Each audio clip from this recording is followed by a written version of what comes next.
Xin chào, chào mừng quay trở lại với Lam Rim và đây là Casey Michaelroth. Bức ảnh mà các bạn vừa nhìn thấy là đạo sư Dharmakirti. Ngài ấy đã sống vào khoảng 1.500 năm trước. Ngài ấy sẽ giúp đỡ chúng ta chứng minh một điều gì đó. Ngài ấy là một nhà tranh luận tuyệt vời. Ngài ấy là một nhà logic học tuyệt vời. Ngài là bậc thầy về tư duy rõ ràng. Ngày nay, tôi không thích gọi nó là logic. Mọi người đều ghét logic. Logic thì nhàm chán. Nhưng đạo sư Dharmakirti, Ngài đã giống như là tư duy rõ ràng. Tư duy rõ ràng, chỉ cần học tư duy rõ ràng. Nếu các bạn nhìn thấy khói, thì ở đó phải có lửa. Làm thế nào chúng ta có thể sử dụng điều đó để phát triển Bồ Đề Tâm? Chúng ta sẽ cố gắng để phát triển một tầm nhìn của các vị Bồ Tát. Nhưng để thực hiện phương pháp này, chúng ta sẽ phải chứng minh rằng tất cả mọi người đều đã từng là mẹ của chúng ta. Chúng ta hãy đi đến văn bản. Nó được gọi là... Ngài ấy trích dẫn Ngài Babon Karinpoche trong Lam Rim của mình. Ngài trích dẫn một bài thơ của Ngài Dharmakirti hoặc Ngài ấy bắt đầu trích dẫn Ngài và Ngài nói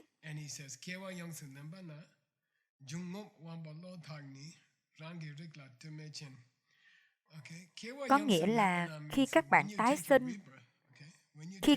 tái sinh, dung gum, dung có nghĩa là hít vào và ngum có nghĩa là thở ra. Khi các bạn thực hiện sự luyện tập thiền định cơ bản về hít thở, quan sát hơi thở của các bạn, quan sát 10 hơi thở trước khi các bạn thiền định để tập trung tâm trí của các bạn ở trong A Tỳ Đạt Ma Câu Xá Luận. Điều này được gọi là... Vì vậy, Yum Gum có nghĩa là thở ra và hít vào. Quan Bò có nghĩa là các năng lực giác quan mà các bạn được sinh ra cùng với mắt của các bạn, tai, mũi, lưỡi và da của các bạn, Lodani và tâm trí của các bạn.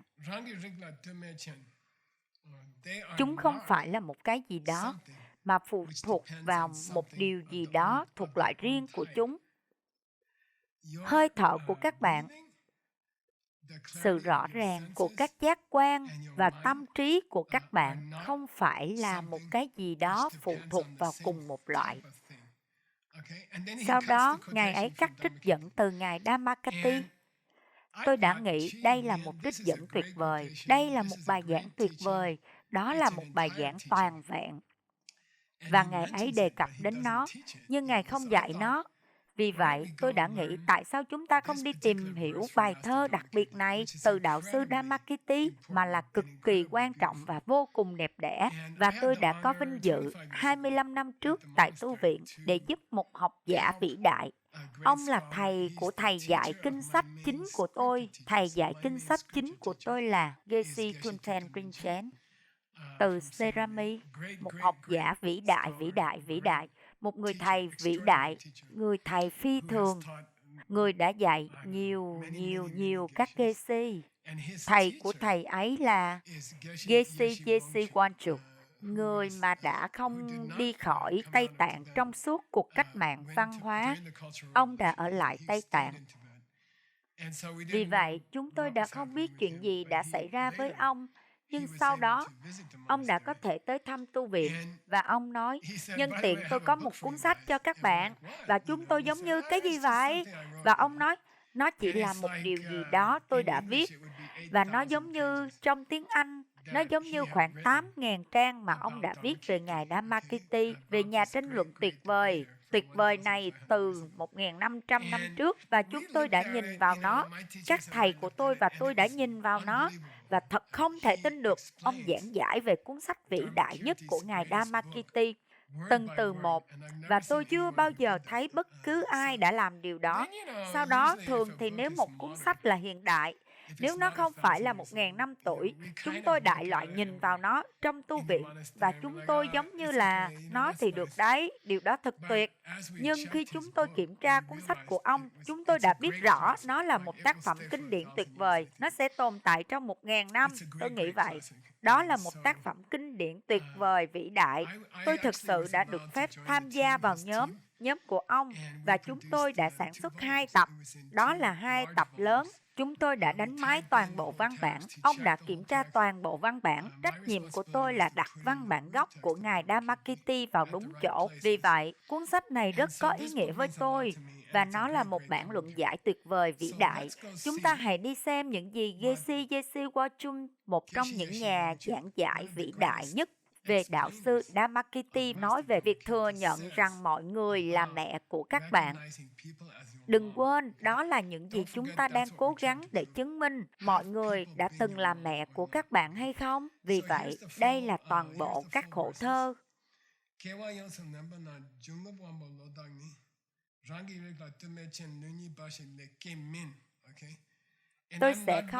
Tôi sẽ chỉ đọc nó một cách đại khái, và sau đó chúng ta sẽ không hiểu tất cả mọi thứ, và tiếp đó chúng ta sẽ đi vào bản luận giải của Geshe Worchen, và ông sẽ làm cho mọi thứ rõ ràng. Mục đích là vào cuối lớp học này, lớp học sẽ hơi dài một chút, được chứ? Đừng lo lắng. Chúng ta sẽ cố gắng chứng minh rằng những người xung quanh các bạn đã từng là mẹ của các bạn. Đó là một bằng chứng tuyệt vời, và đó là một trong số những lý do kinh điển vĩ đại nhất về logic, đó là để chứng minh các kiếp sống quá khứ và tương lai của các bạn, và để chứng minh rằng tất cả mọi người đã từng là mẹ của các bạn. Tại sao các Phật tử học lý luận hay logic? Nó là để chứng minh những điều giống như tất cả mọi người đã từng là mẹ của các bạn, và sau đó các bạn sẽ đối xử với mọi người một cách khác biệt. Nếu các bạn biết rõ, nếu các bạn có thể chứng minh với bản thân mình rằng họ đã từng là mẹ của các bạn, thì các bạn đã đi được một nửa trên con đường trở thành một vị Bồ Tát. Có nghĩa là khi các bạn tái sinh, hơi thở vào và ra, sự rõ ràng của những năng lực giác quan của các bạn, sự nhận thức của các bạn, một điều gì đó mà không phụ thuộc vào một điều gì đó mà đã đến trước chúng. Dòng tiếp theo, chúng không phải là một điều gì đó mà không phụ thuộc vào những gì đã đến trước chúng. Đáng tiếc, Ngài Babon Karinpoche cố ý bỏ sót từ đó. Chúng không chỉ đến từ cơ thể của các bạn. Chúng ta sẽ có được lời giải thích sau.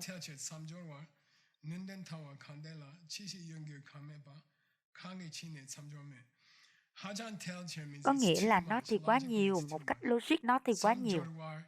Khi các bạn bước qua một kiếp sống mới, các bạn thấy rằng các giác quan của các bạn có những năng lực của riêng chúng. Các bạn kiểm tra xem có gì ở đó, không có gì ở đó. Điều gì đã làm cho các bạn bước vào kiếp sống mới từ kiếp sống cũ của các bạn?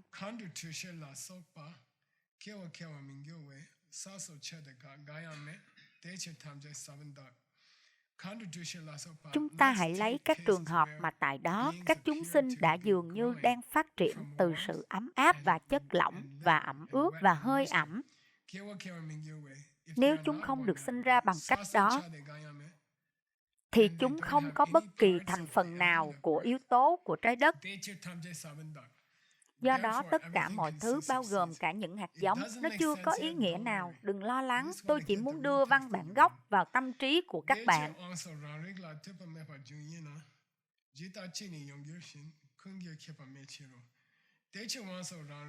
Nếu những năng lực giác quan không phụ thuộc vào loại vật chất của riêng chúng trước đây,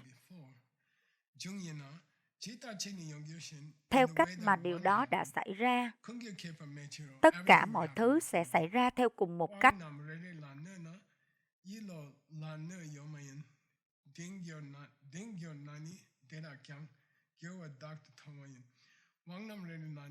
Nếu chúng ta đã nghe ý tưởng rằng có thể có mọi năng lực giác quan, nó không nhất thiết phải làm tổn thương giác quan của những suy nghĩ. Nếu nó đã theo cách đó, các bạn cũng sẽ thấy chúng thay đổi. Đừng lo lắng về ý nghĩa, tôi chỉ đang nạp những từ ngữ vào tâm trí của các bạn.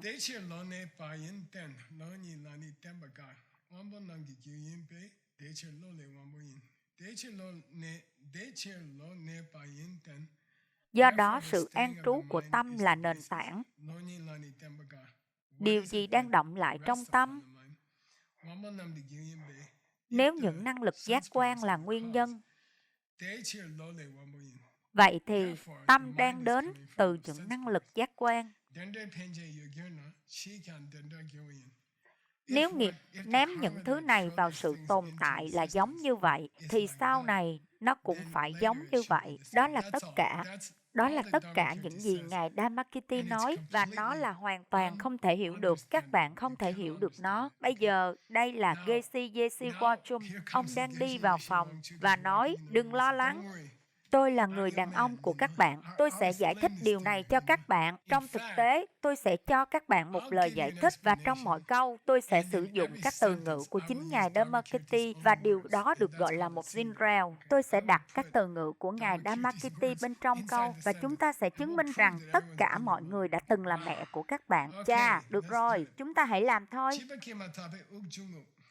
Bây giờ hãy đến phần luận giải. Có nghĩa là nhìn này, khi những đứa trẻ được sinh ra lần đầu, chúng bắt đầu hít thở. Tôi đang nghĩ đến Matri. Đó là con trai của hai người bạn của chúng tôi, Noah và Seiji Arao. Họ vừa mới có một đứa con. Đây là em bé xinh đẹp và bé đã được sinh ra 2 tháng trước và 6 tuần trước và cậu bé đã bắt đầu hít thở. Có nghĩa là những năng lực giác quan của cậu bé, đôi mắt của cậu bé sống động. Các bạn có thể nhìn vào đôi mắt của cậu bé và các bạn biết rằng cậu bé có lẽ cậu bé không nhìn thấy rõ, nhưng cậu bé đang nhìn mọi thứ. Ở đây có nghĩa là xu hướng tinh thần. Các bạn có thể nói tâm trạng của cậu bé, tâm trạng của đứa trẻ. Đứa trẻ có những tâm trạng đặc biệt khi một đứa trẻ ra khỏi mẹ của chúng. Rồi trong một vài ngày, chúng đang hít thở, chúng có những năng lực, chúng đang nhìn xung quanh và tâm trong văn bản gốc. Có nghĩa là chúng có một thái độ, một vài đứa trẻ thì cáu kỉnh, một vài đứa trẻ thì rộng lượng, một vài đứa trẻ thì hạnh phúc. Tôi biết Veronica đã có 2 đứa con trai. Cô ấy đã nói, một đứa thì luôn hạnh phúc, một đứa thì luôn khóc lóc. Chúng đã không khác nhau, chúng đã không lớn lên trong một ngôi nhà khác nhau, chúng đã không lớn lên với thức ăn khác nhau. Chúng chỉ đã có điều này. Các bạn gọi nó là gì nhỉ? Bản tính tự nhiên hay là thái độ xung quanh chúng? Từ khác cho điều đó là gì? Tính cách, những tính cách khác nhau. Điều đó được gọi là Yebacheng. Chúng có những tính cách khác nhau ngay từ đầu.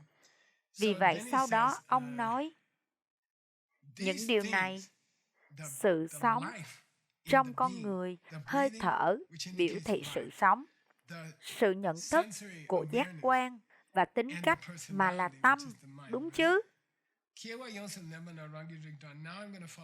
Bây giờ tôi sẽ đi theo văn bản gốc. Tôi đã gạch chân văn bản gốc. Vì vậy, các bạn có thể thấy cách Geshe Wachum đã trộn văn bản gốc vào trong câu của ông rất hay. Ông đã không bỏ sót bất kỳ từ nào. Khi đứa trẻ đó ra đời,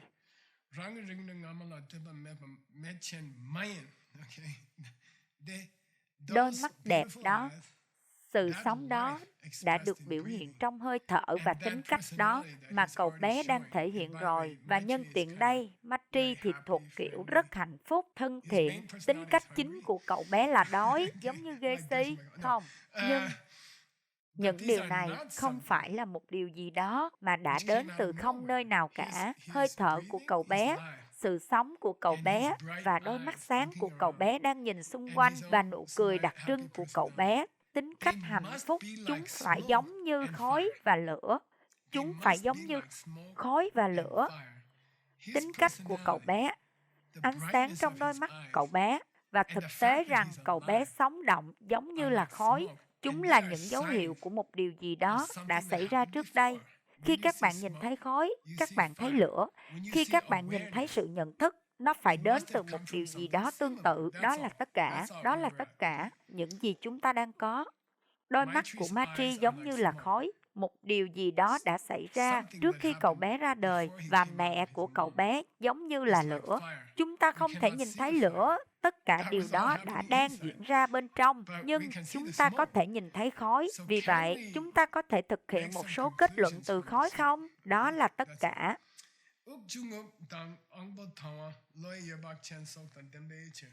Cậu bé đang thở, cậu bé có những năng lực giác quan nhanh nhẹn và tâm trí của cậu bé có một kiểu tính cách nhất định.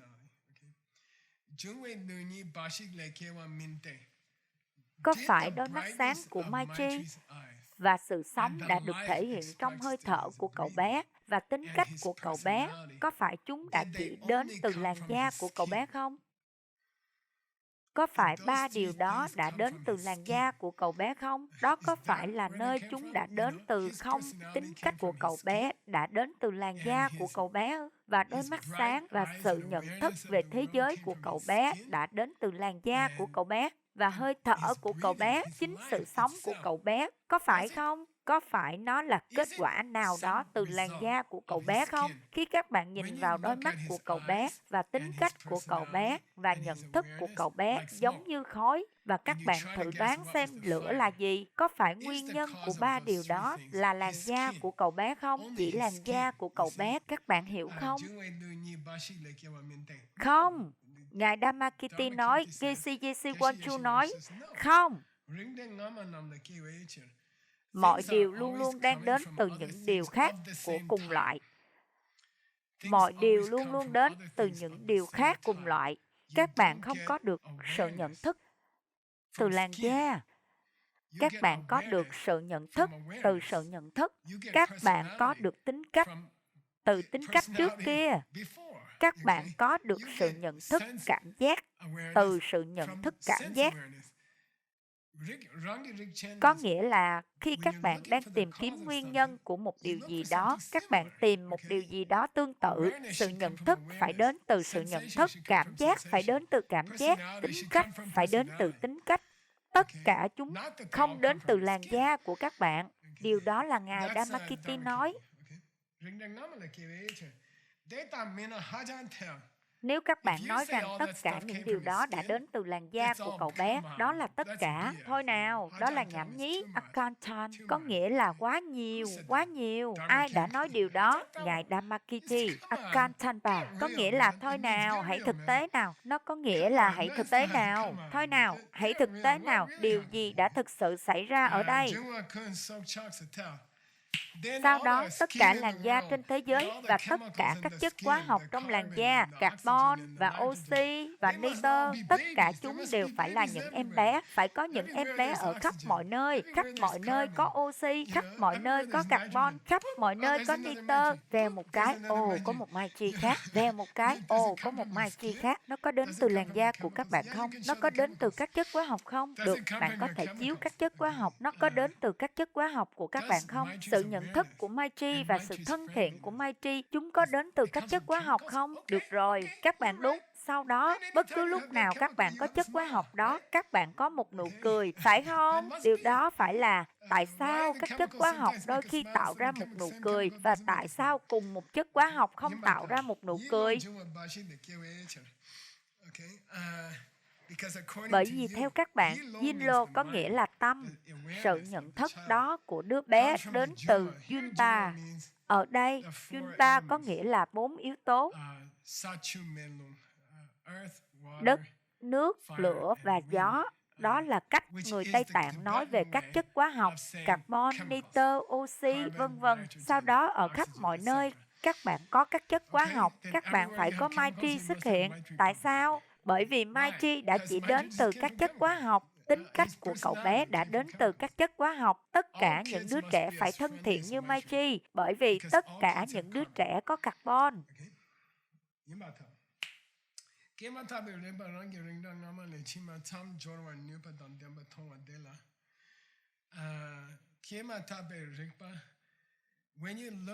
Khi các bạn nhìn vào sự nhận thức của đứa trẻ vừa được sinh ra,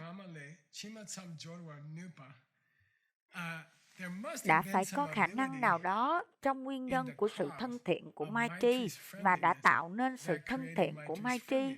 Đúng chứ? Khi Maitri đã thân thiện, sau khi cậu bé ra khỏi người mẹ của cậu bé, Noah, thì đã phải có sự thân thiện nào đó trước đó. Các bạn có thể thấy điều đó.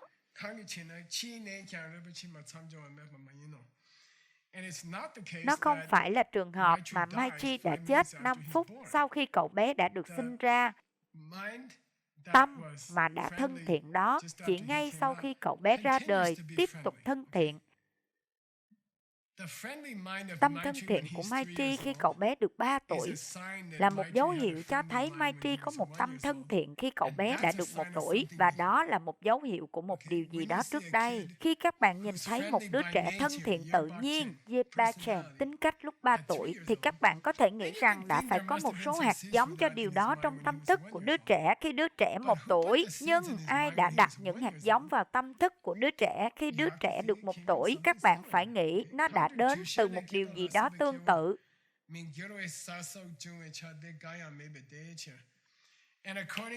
Và theo các bạn, sau đó, mỗi lần các bạn nhìn thấy, xin lỗi,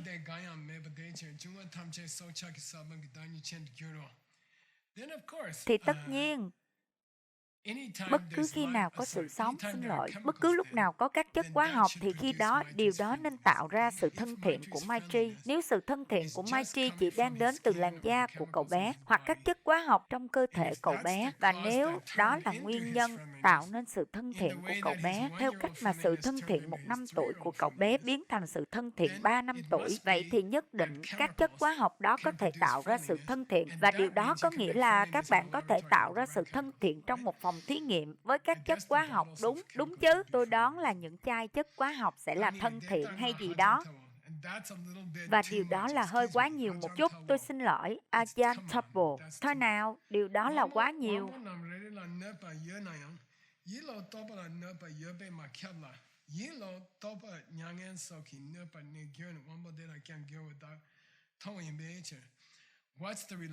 Mối quan hệ giữa những năng lực giác quan và trạng thái tâm của Maitri là gì?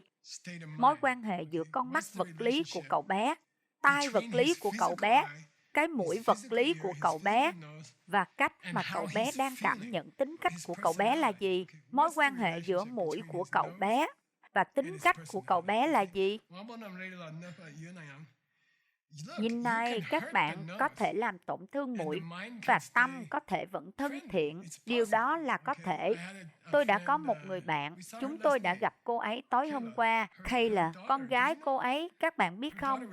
Con gái của cô ấy đã bị một con chó cắn rất nặng và phần mũi của cô bé đã bị cắt rất nặng. Nhưng đứa trẻ vẫn rất dịu dàng. Nó có nghĩa là nếu làn da của Maitri đã tạo ra tính cách của Maitri, thì khi các bạn cắt da, tính cách của Maitri phải trở nên tệ. Nhưng nó không như vậy. Điều đó cho biết rằng có lẽ làn da không phải là nguyên nhân của tính cách của Maitri. Các bạn hiểu chứ? Các bạn có thể làm tổn thương làn da, nhưng các bạn không nhất thiết phải thay đổi tính cách.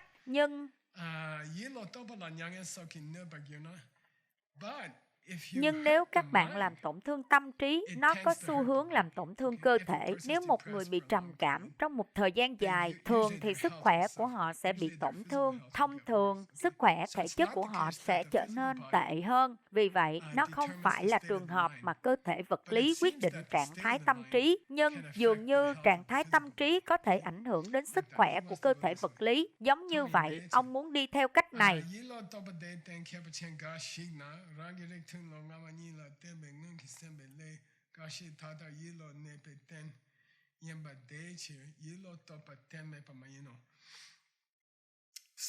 Vậy đó có phải là trường hợp mà tính cách của Maitri là không có một cơ sở không?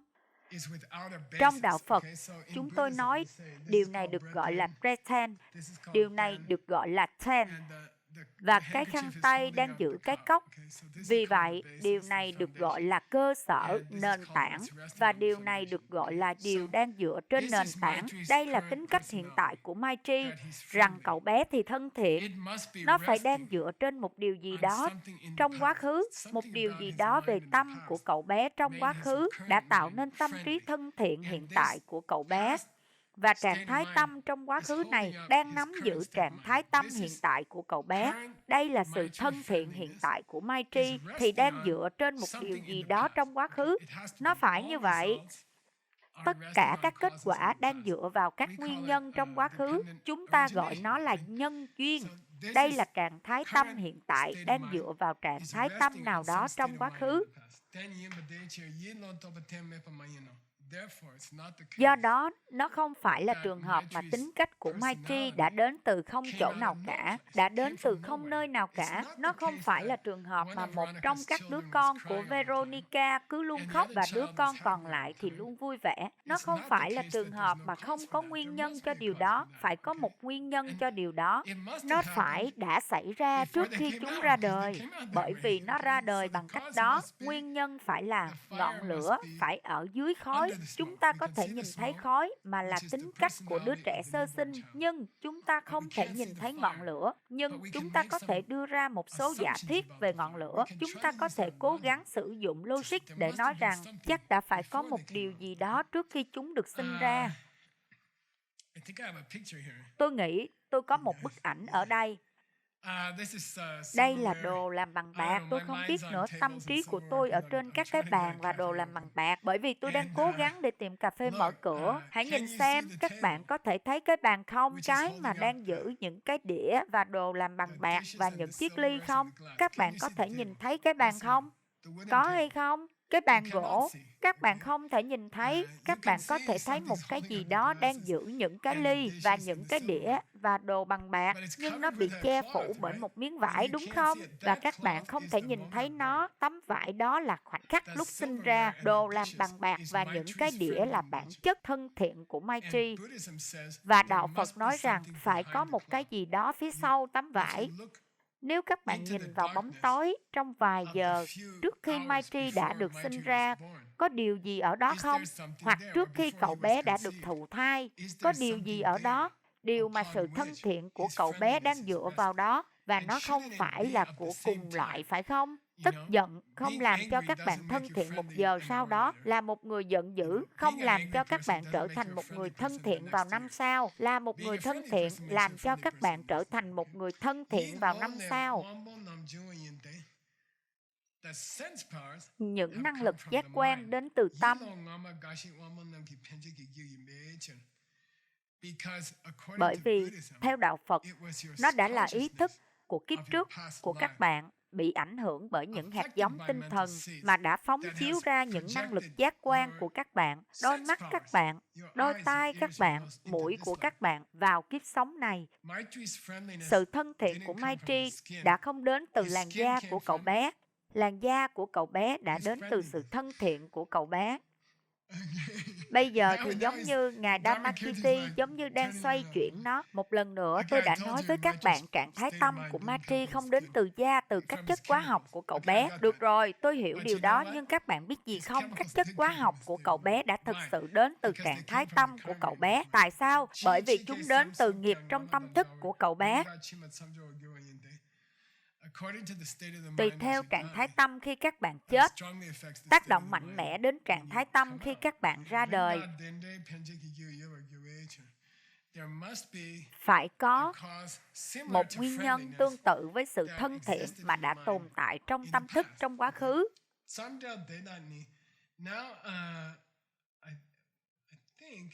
Tôi nghĩ tôi có thể nói chúng ta đã hoàn thành bài thơ của Ngài Dharmakirti. Chúng ta đã hoàn thành việc bao hàm các khổ thơ của Ngài. Về cơ bản, những gì Ngài muốn nói là Maitri đã không có được sự thân thiện của cậu bé từ các chất hóa học. Trong thực tế, nó có vẻ là bằng chứng, có vẻ như có thể có bằng chứng nào đó rằng cơ thể vật lý của cậu bé đã đến từ nghiệp của cậu bé, từ tâm thức của cậu bé.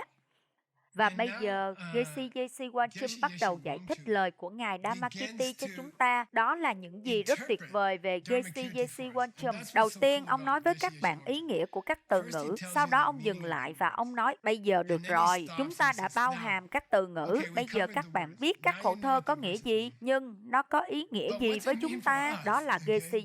Wangchum. Đó là phong cách của ông. Nó có ý nghĩa gì với chúng ta? Sau đó ông nói,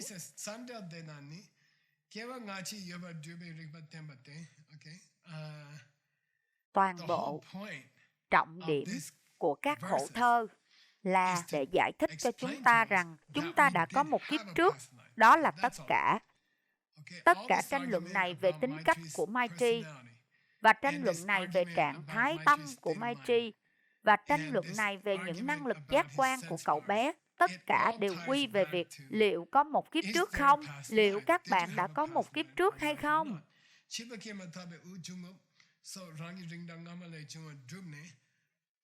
Bây giờ, đến Geshe Wanchum nói, Ngài Dharmakirti đã chứng minh rằng sự sống, kiếp sống, sự thở của Maitri đã đến từ nguyên nhân tương tự nào đó trước đó. Sự sống đến từ sự sống.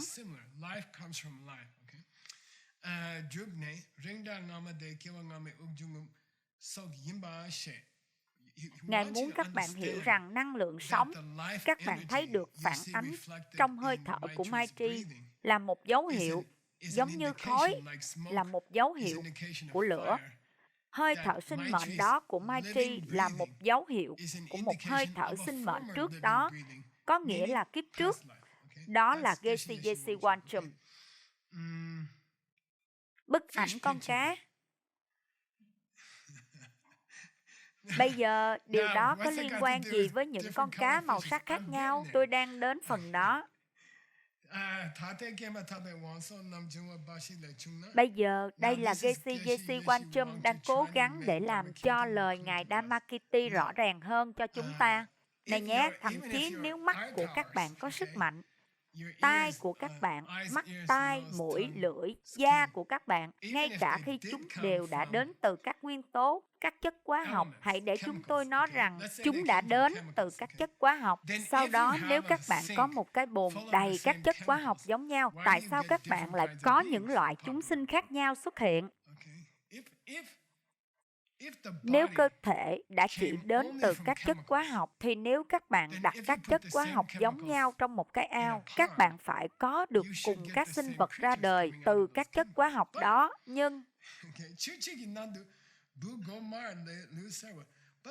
Nhưng các bạn nhìn thấy trong một vài cái ao có những con cá với cái đầu màu đỏ và thân màu vàng, và sau đó các bạn nhìn thấy những con cá khác với đầu màu vàng và thân màu đỏ. Tại sao? Nếu đó là các chất hóa học giống nhau, tại sao lại có sự khác nhau trong kết quả? Một số sinh vật trong ao thì to, một số sinh vật trong ao thì nhỏ. Và ngay cả giữa những con người, các bạn có người có cơ thể to lớn và người có cơ thể nhỏ bé. Các bạn nhìn thấy những người khác nhau xuất hiện từ cùng một lô chất hóa học chung, từ cùng loại chất hóa học chung. Các bạn có được một số người xuất hiện rất thông minh và các bạn có được những người khác xuất hiện rất ngớ ngẩn. Điều đó cho biết rằng nó có thể không chỉ là các chất hóa học, đúng chứ?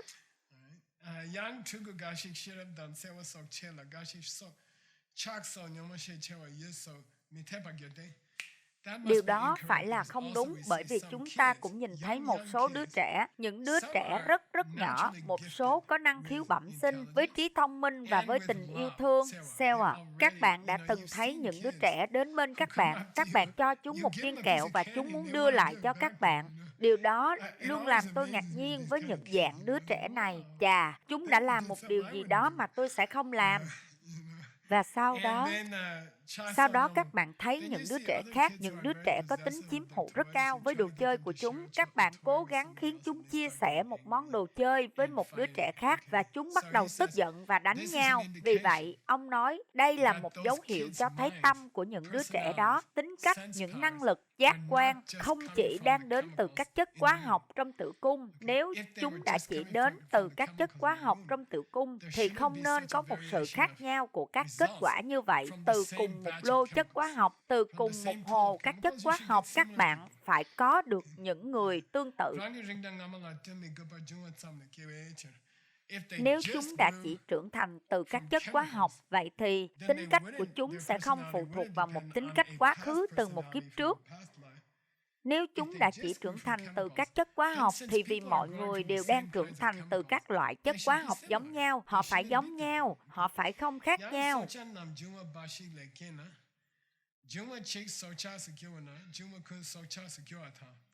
Kế đó, tôi sẽ cho các bạn một tranh luận khác. Ai đang nói? Geshe Wanchum. Ông đang cố gắng để giải thích Ngài Dharmakirti cho chúng ta. Ông nói, này nhé, tôi đã hoàn thành văn bản gốc. Tôi đã dạy các bạn các từ ngữ. Đây là những gì ông thực sự nói.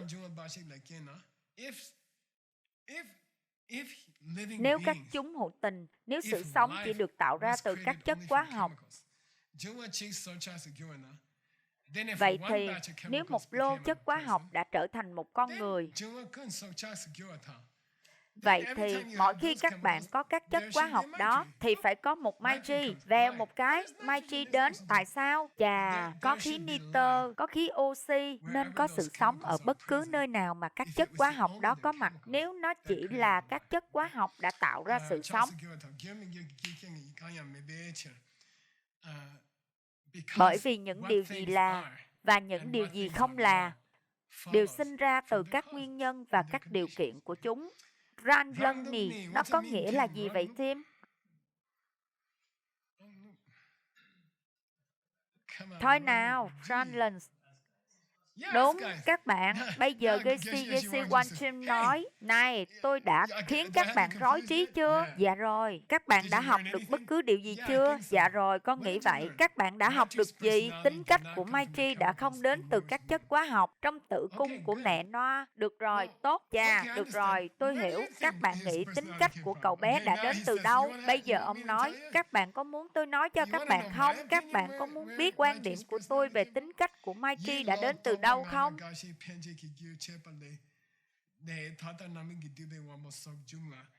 Tính cách của Maitri và những năng lực giác quan của cậu bé đã đến từ nghiệp, những hạt giống nghiệp. Điều đó đã được thu thập trong tâm thức cậu bé trước đây, trong kiếp trước của cậu bé. Những hạt giống đó đang tạo ra tính cách hiện tại của cậu bé. Và đặc biệt những suy nghĩ cụ thể rằng cậu bé đã đang giải trí khi cậu bé chết. Chika có nghĩa là trong khoảnh khắc cái chết của cậu bé.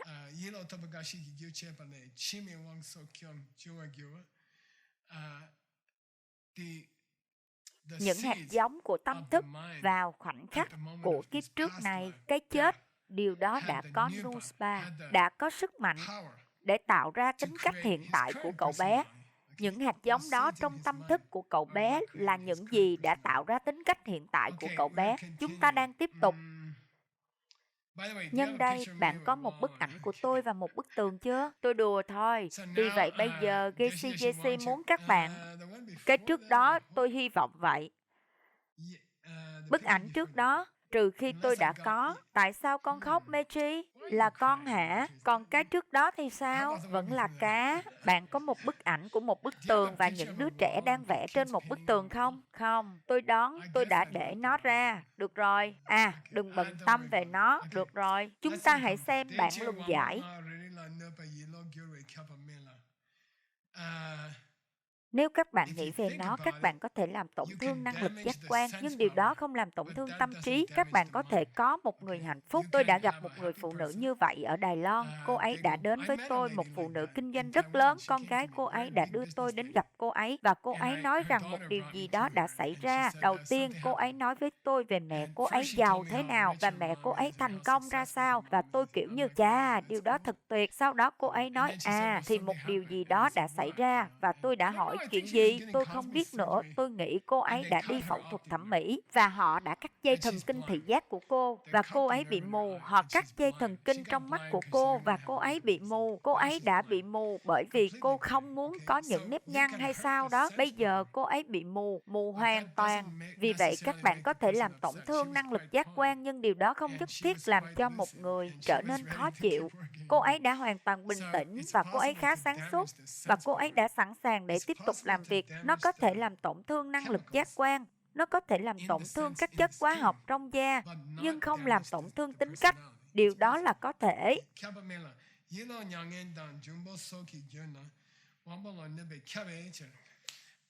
Nhưng nếu một số loại ảnh hưởng của sự trầm cảm, hoặc các bạn có thể nói sự đau buồn khi mất đi một người thân yêu, ảnh hưởng mạnh mẽ đến tâm trí, điều đó thực sự có ảnh hưởng đến các chất hóa học trong cơ thể.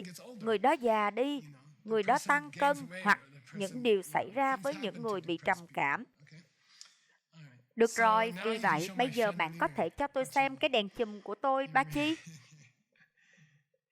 Nói chung, chúng ta có cảm giác này, và nhân tiện tôi đã mất một thời gian dài để có được bức ảnh này. Hãy hiểu điều này. Nói chung, chúng ta nói rằng đây là điều kiện duyên kiếp trước. Và đây là điều kiện duyên kiếp hiện tại. Điều kiện kiếp hiện tại đang dựa vào điều kiện kiếp trước, đúng chứ? Nhưng có vẻ như đối với các nhà khoa học thì tính cách của Mai Tri đang dựa vào các chất hóa học đã có trong mẹ của cậu bé. Tâm của Mai Tri được tạo ra từ các chất hóa học mà đã có trong hỗn hợp bên trong cơ thể mẹ cậu bé. Vì vậy, nó trông giống như tâm của cậu bé đang dựa vào các chất hóa học, nhưng với cái đèn chùm, nó không phải luôn là trường hợp mà vật nằm trên cùng là vật đang dựa vào vật khác. Cái đèn chùm đang dựa vào trần nhà. Trần nhà đang giữ cái đèn chùm. Nó không phải là cái ở dưới thì luôn luôn hỗ trợ, và cái ở trên luôn luôn là cái được hỗ trợ. Đôi khi các bạn đã có một cái đèn chùm đang treo trên mái nhà thì ở trên, nhưng nó đang giữ cái đèn chùm. Vì vậy, tính cách của Mai Tri đã không đến từ các chất hóa học trong tử cung của mẹ cậu bé. Có lẽ nó ngược lại. Ngược lại là gì? Tính cách của cậu bé đã tạo ra tử cung của mẹ cậu bé. Tính cách của cậu bé đã tạo ra các chất hóa học trong tử cung của mẹ cậu bé. Hãy suy nghĩ về nó theo cách đó.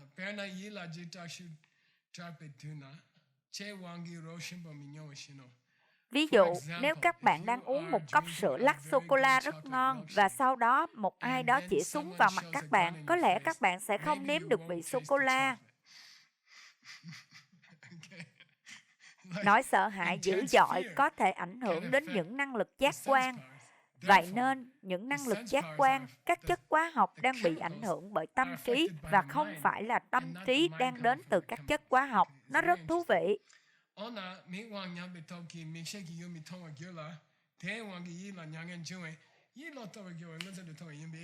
Chàng trai quay lại với một cuộc tranh luận khác. Chúng ta gần hoàn thành, hãy chờ ở đó. Chàng trai quay lại với một cuộc tranh luận khác. Vâng, điều đó thì đúng, nhưng hãy nhìn này, khi người ta bị mù, họ sẽ trở nên khó chịu, đúng chứ? Hầu hết người ta trở nên khó chịu khi họ bị mù. Vâng, hầu hết người ta trở nên khó chịu khi họ bị mù. Vì thế làn da đang kiểm soát tính cách. Các bạn mất đi đôi mắt da thịt của mình. Các bạn sẽ bị trầm cảm và khó chịu. Chàng trai ấy nói, các bạn có thể thấy điều đó. Cho nên, có một mối quan hệ nhân và quả giữa các chất hóa học và tâm trí. Người ta trở nên khó chịu khi họ mất đi đôi mắt hoặc thị lực của họ. Đó là các chất hóa học đang gây ảnh hưởng đến tâm trí. Sau đó ông nói, đó là ai vậy? J.C. Wanchum là ngài Dharmakirti. Ông nói,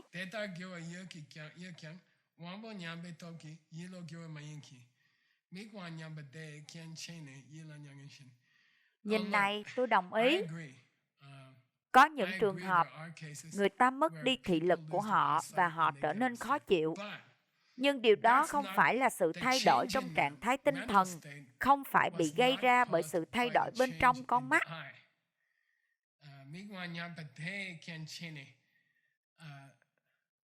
Việc mất đi mắt đã chỉ là một yếu tố khen, không phải là nguyên nhân chính.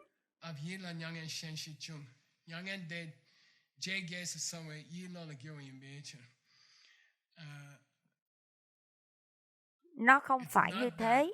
Nhân tiện, không gây tổn thương thêm cho mắt của các bạn cũng có thể ngày càng khó chịu hơn. Vì vậy, sự tổn thương tới mắt góp phần vào bệnh trầm cảm. Nhưng không phải vì thế mà các bạn càng bị trầm cảm hơn, thì mắt của các bạn càng bị tổn thương nhiều hơn. Hiểu rồi chứ? Được rồi, hơn nữa.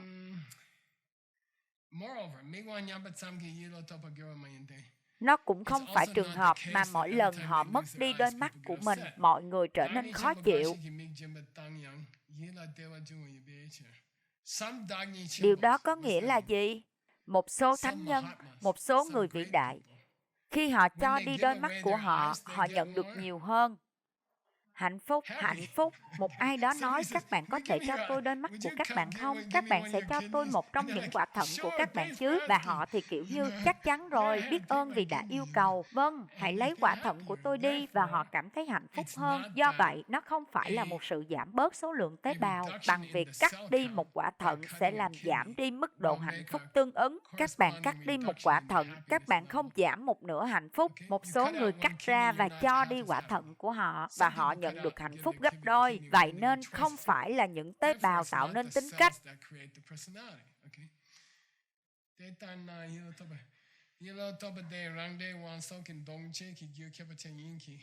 Do đó, nó là trạng thái tâm mà có sức mạnh vượt qua tình trạng của các tế bào. Nó không phải là trường hợp mà làm tổn thương các tế bào. Phải có một tác động tương ứng trong tâm trí. Donduna. Điều đó sẽ cho các bạn hy vọng nào đó, bởi vì nó có nghĩa là, để tôi tóm tắt cho các bạn. Hãy lấy trạng thái tinh thần của Maitri ngay sau khi cậu bé đã được sinh ra. Đó là khói mà cho biết một ngọn lửa trước đó. Có nghĩa là nếu Maitri có một trạng thái tâm mà là thân thiện bây giờ, thì cậu bé đã phải có một trạng thái tâm trước khi cậu bé đi vào tử cung mẹ của cậu bé.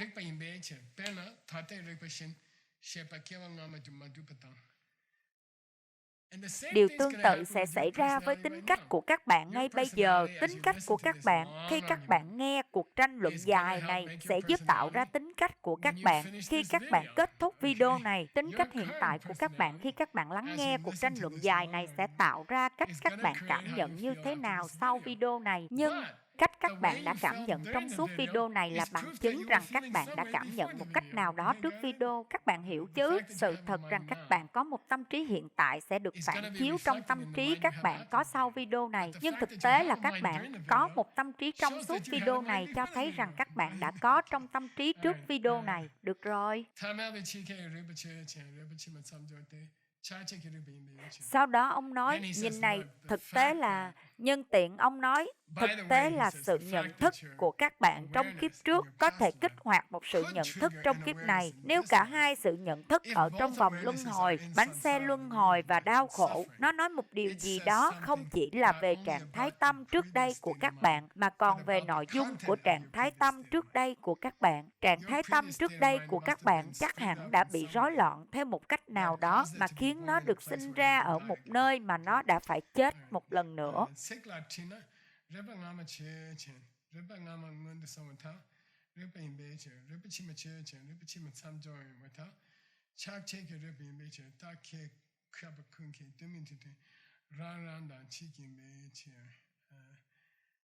Tôi sẽ bỏ qua điều đó. Các bạn muốn bỏ qua nó hay là các bạn không muốn bỏ qua nó? Các bạn không muốn bỏ qua nó. Ông nói, nhìn này, nếu các bạn muốn bị bối rối với các từ ngữ, các bạn có muốn tôi khiến các bạn rối tung lên với các từ ngữ không? Vâng, hãy làm con rối tung lên với các từ ngữ đi. Được rồi, chúng ta bắt đầu. Silakrina có nghĩa là các bạn có muốn tôi trói các bạn bằng các từ ngữ cho đến khi các bạn không biết những gì tôi đang nói không? Vâng, được rồi, chúng ta hãy làm điều đó. Trick có nghĩa là để ôm một ai đó, điều mà khá buồn cười. Các bạn có muốn tôi ôm các bạn bằng lời nói thật chặt đến nỗi các bạn không thể nhớ tôi đang nói về điều gì không? Hãy lấy tâm thức của Maitri trong kiếp trước của cậu bé. Nó đã phải có trong quá khứ, bởi vì cậu bé có một tâm thức. Hãy lấy những suy nghĩ của Maitri khi cậu bé 20 tuổi. Nó phải cho ra đời những suy nghĩ khi cậu bé 40 tuổi. Tại sao? Bởi vì nó không phải là loại tính cách mà sẽ đưa cậu bé ra khỏi vòng luân hồi. Nếu nó có ham muốn, nếu nó có sự dính mắc với sự tồn tại của bản thân.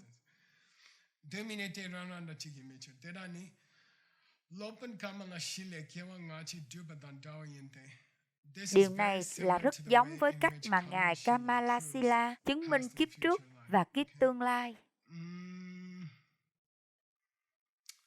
Đó là tất cả, tôi nghĩ chúng ta có thể dừng lại ở đó. Chuyện gì bây giờ vậy Geisila? Chuyện gì đã vừa xảy ra vậy? Đừng hỏi tôi, hãy xem video 5 lần. Cảm ơn Chúa vì các video. Hãy xem video 5 lần. Vâng, nhưng tại sao chúng ta lại đi qua điều đó? Con đã nghĩ chúng ta đang học Lam Rim. Không, các bạn không hiểu. Ông vừa chứng minh các bạn đã có một kiếp trước. Bây giờ, nó có liên quan gì đến Lam Rim?